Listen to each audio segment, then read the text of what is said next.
दो है ना हमारे पास। हाँ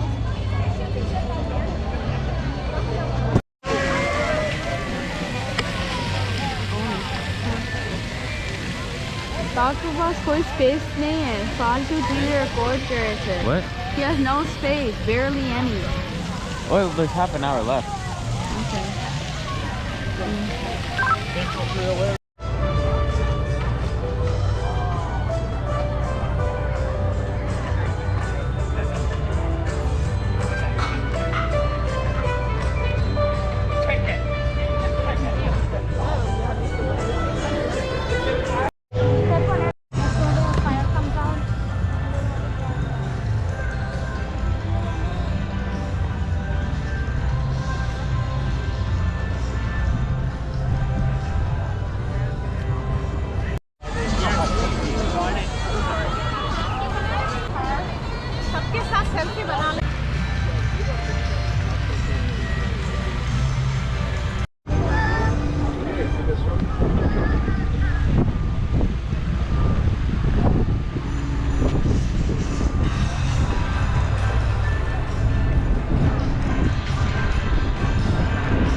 उम्र देने के हज से नासा से हज से लिखे हैं।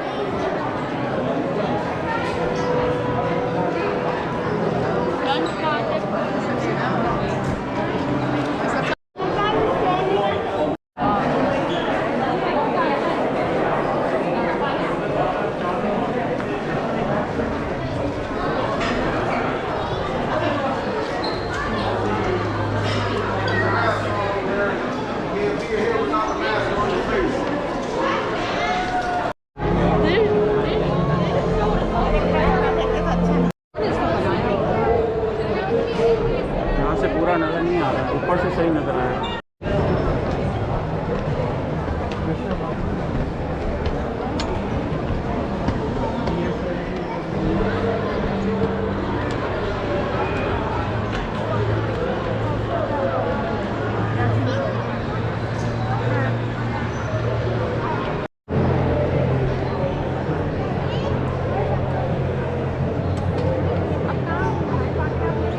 एक आईमैक्स रह गया ना, सदर ने बोला है कि आईमैक्स करना है, प्लान टेस्ट भी हो गया। ये स्पेस स्टेशन है।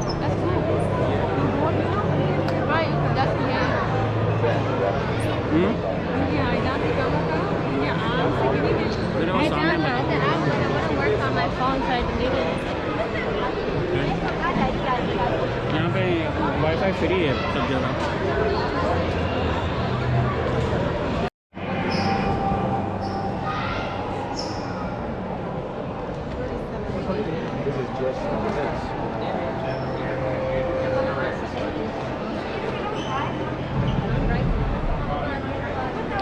कितने हॉर्स पावर का देखो पढ़ो उसमें।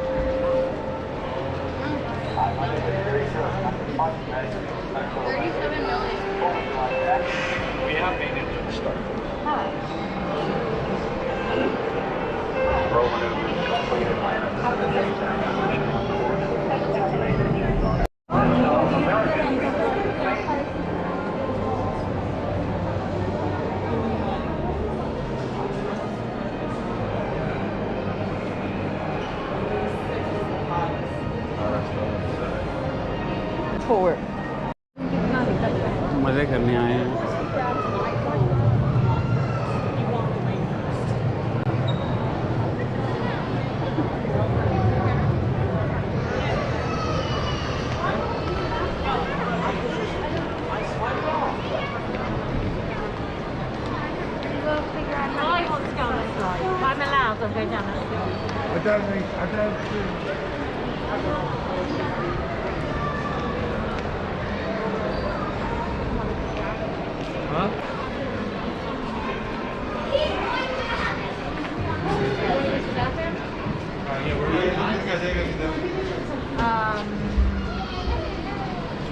Of that and then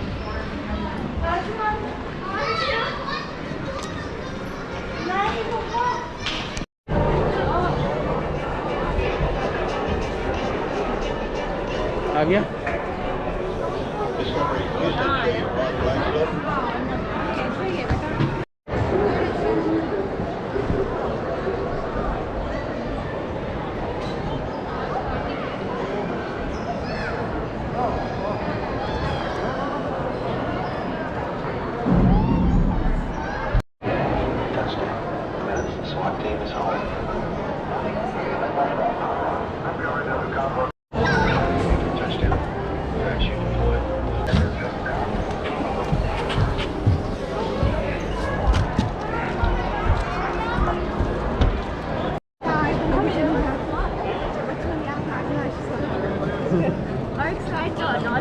आप भी कर लेते? नहीं भाई नहीं Yes, we're doing it too.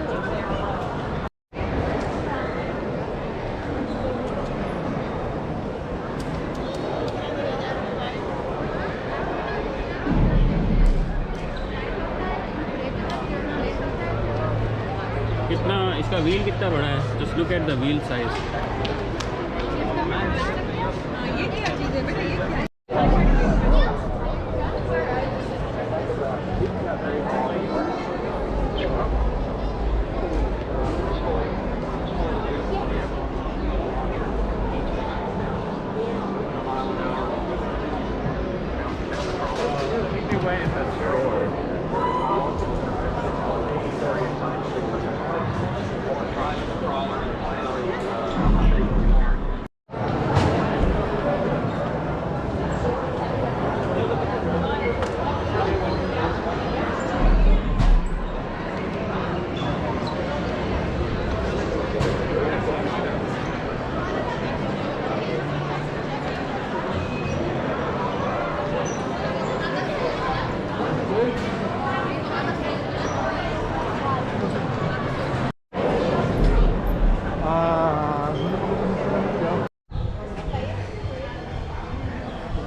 And its pilot.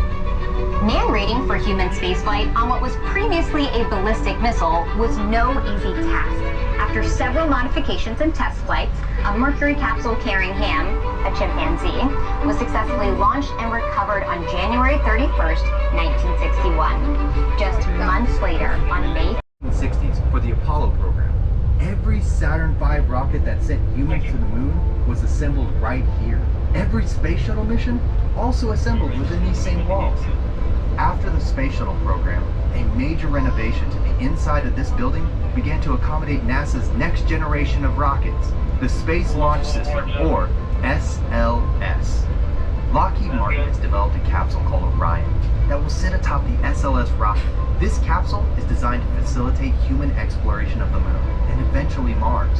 The first flown Orion capsule from Exploration Flight Test 1, EFT-1, sits inside the NASA Now exhibit at the Visitor Complex. This uncrewed test flight launched atop the Delta IV Heavy rocket in 2014. The 4.5-hour flight took the spacecraft around the Earth 2 times before splashing down in the Pacific Ocean, where it was recovered and eventually brought back to KSC. Developed by Lockheed Martin, this rocket-powered tower, designed to sit atop the Orion crew module, is built to quickly propel astronauts away from the rocket in case of an emergency. The launch abort system underwent a critical flight test in July 2019 called Ascent Abort 2. It launched atop a U.S. Air Force booster carrying a boilerplate, or non-functional, version of Orion, and successfully performed the abort maneuvers, proving that the LAS will be ready for its first launch, Artemis 1. Construction of the VAB required 65,000 cubic yards of concrete, 45,000 steel beams, 1 million steel bolts, amounting to almost 100,000 tons of steel. Notice the flag painted on the outside of the VAB? It's the size of a 21-story building. The blue section alone is the size of an NBA basketball hoop. Each star is 6 feet across, and each red and white stripe is wide enough for this bus to drive down. And the entire VAB? It's so huge that the Roman Colosseum would fit on the roof with room to spare for a parking lot. By volume, the VAB can fit 3.5 Empire State Buildings, and it would take 250 billion ping pong balls to fill it.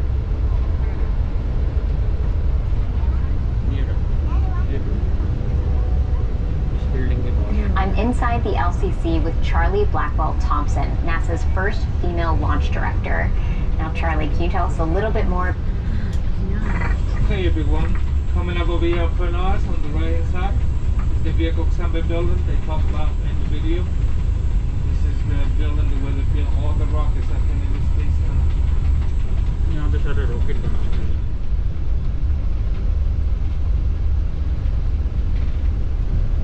The launch director's job during the planning phase is to ensure that you have everything in place that you need to safely and successfully launch the Artemis missions. The folks that sit in this room on launch day, they have a tough job, and that's to determine if the flight and the ground systems are go or no-go. Yeah, makes sense. Organized Project Mercury, with a mission to investigate man's reaction to this new environment and safely. That's the one that carried the rockets to the towers. They weigh 5 million pounds. The twin sister of Apollo. And while absolutely, thank you.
Apollo 8 successfully orbited the moon, and the astronauts returned safely to the Earth.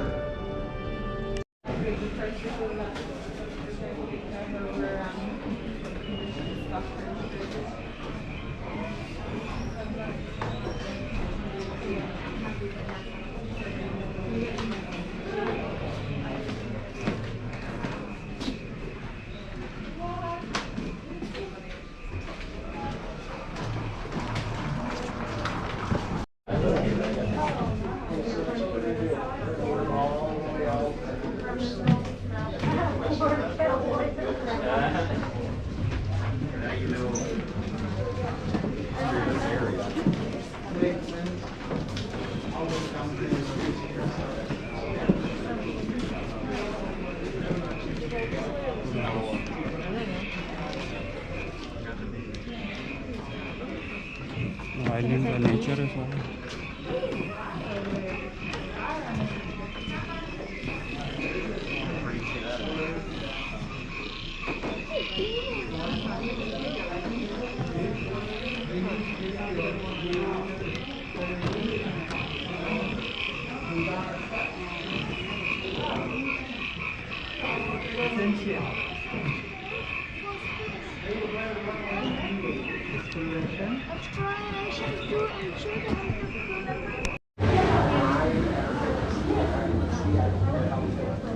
The best thing as well is the building, so why not follow it? That was not an option. I would say do this film because then we come out at the end out at the food. The lot relatively close to it anyway.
We'd burn up the atmosphere, and that would be it. Now, to do that, we had to control our spacecraft program module with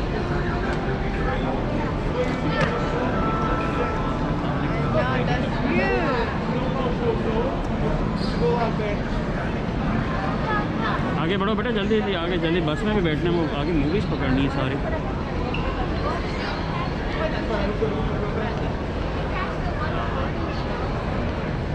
अगर बस हमें ले जाए तो ना बेटा, बस हमारे हाथ में थोड़ी होती है।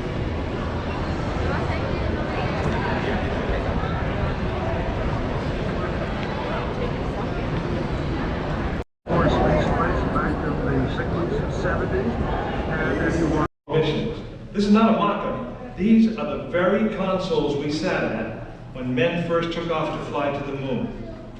The tragedy of Apollo 1 had put us a year and a half behind. We were making up for it in one big leap, and we were doing it with a rocket that no man had ever flown before.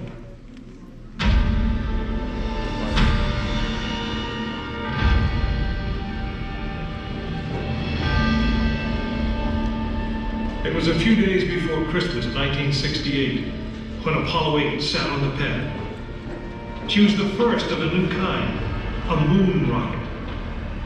This was the Phoenix, risen from the ashes of Apollo 1. The first Apollo crew did not die in vain. This was to be their testament.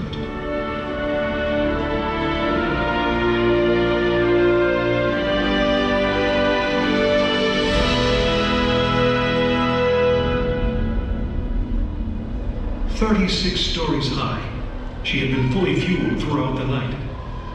The liquid oxygen in her tanks caused ice to form on the outside of the craft.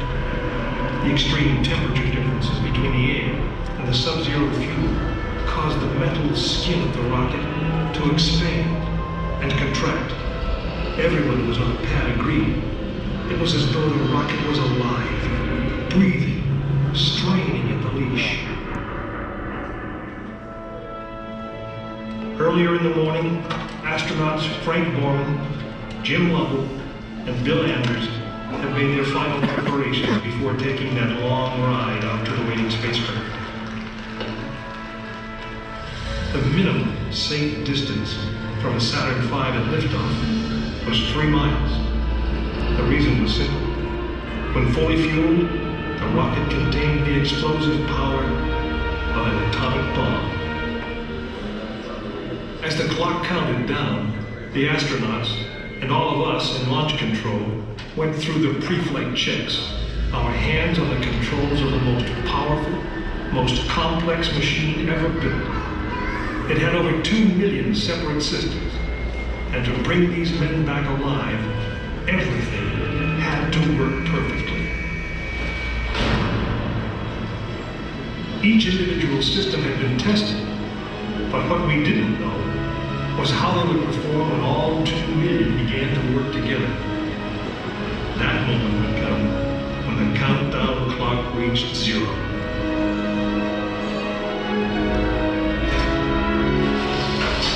If a maneuvering thruster failed, if communications broke down, if navigation was off by 1 degree, if any piece of the miles of wiring, circuits, relays, or valves was defective, Frank Borman, Jim Lovell, and Bill Anders would pay with their lives. As they sat, waiting for launch on that chill December morning, these 3 astronauts were back to what they had always been, test pilots.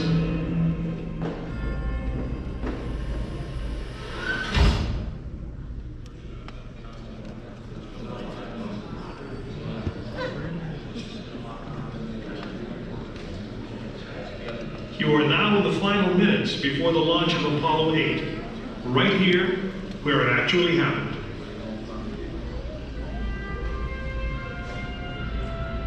Mankind is about to leave his planet behind and journey to another. It is one of those rare moments when history is not being made, destiny is being embraced.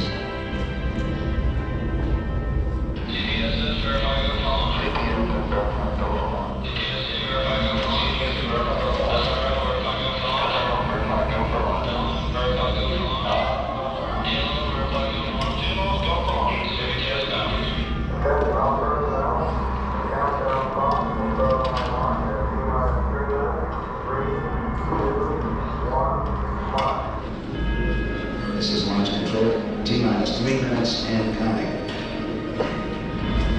We've completed our communications checks with the Apollo 8 astronauts in the cabin, and the communications are go.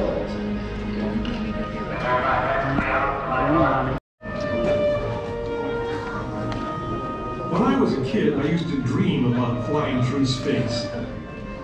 Every week on TV, I'd watch my heroes as they jumped into their rocket ships and took to the sky.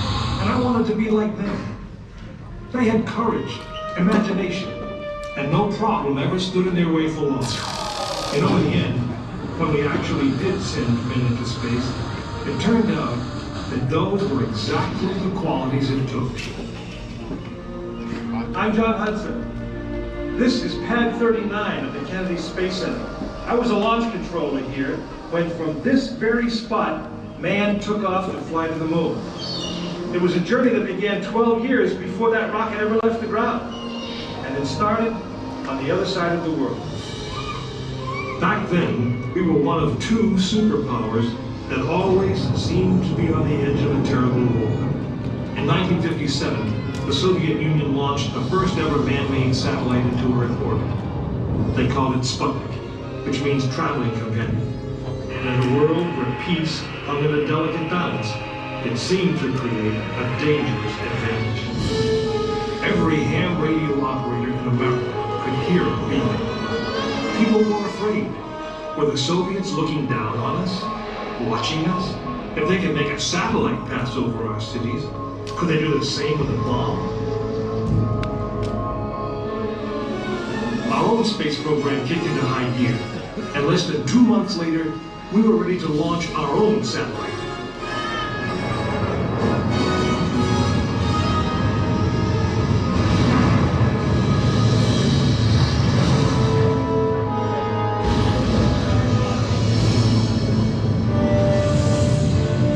It was being called the space race, and we were running a distant second.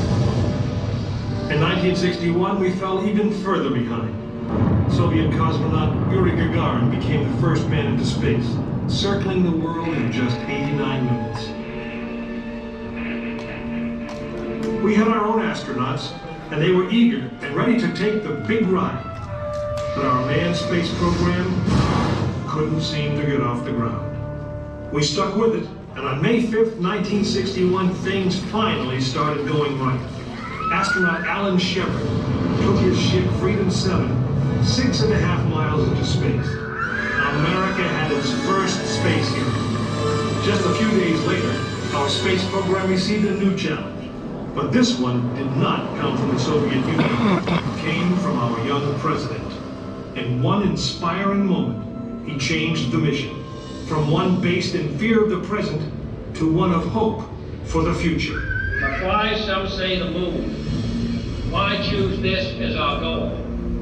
And they may well ask, why climb the highest mountain? Why 35 years ago, fly the Atlantic? Why does Rice play Texas? We choose to go to the moon. We choose to go to the moon.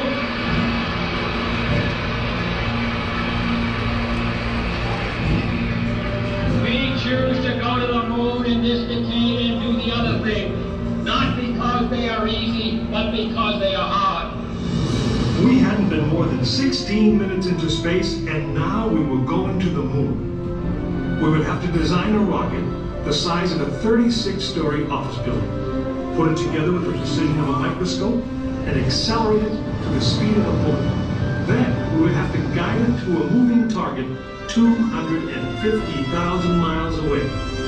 Many people thought it was an impossible dream, but 400,000 of us set about making that dream a reality.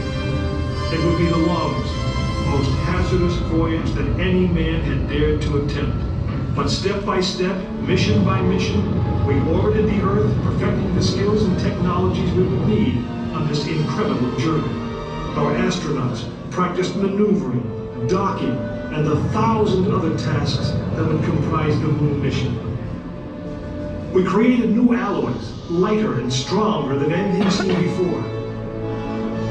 We designed communication systems that would be reliable over the vast distances.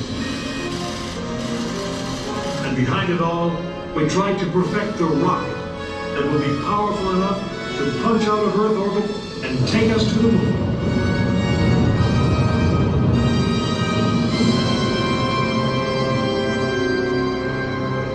One day, however, the dream of flying to the moon almost slipped away. It was January 27th, 1967. Astronauts Virgil Gus Grissom, Edward White, and Roger Chaffee were on board Apollo 1 for a plugs-out test, a full-scale dress rehearsal for the actual launch. Suddenly it happened. There was a fire in the capsule. 3 men whose lives had been in our hands were lost. Surely the opening business of space promise high costs and hardships, as well as high reward.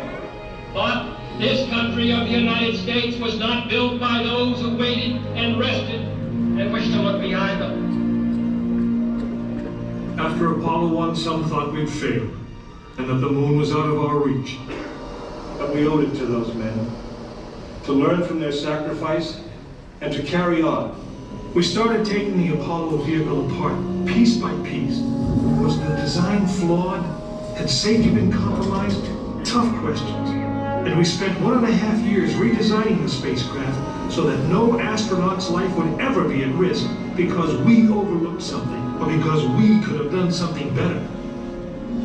A moon rocket is 91% high explosive, and it goes into the most unforgiving, hazardous environment there is. We could never make it risk-free, and the men who flew them knew that. We didn't send men into space again until Apollo 7 orbited the Earth testing some of the new designs. When everything worked perfectly, the decision was made. The next mission would travel to the moon. It was mankind's destiny to leave the shores of our planet behind and strike out across the vast ocean of space. In the great span of our history, now was the time that we could. Now was the time that we would. We stood on the eve of the longest, most dangerous journey that any man had ever undertaken. And it would be taken by Frank Borman, James Lovell, and William Anders, the crew of Apollo 8. Through those doors, you'll find the firing room, launch control, just as it was on December 21st, 1968. Please gather. वापस line में लगना है, वो वाली उसमें experience की line में हैं।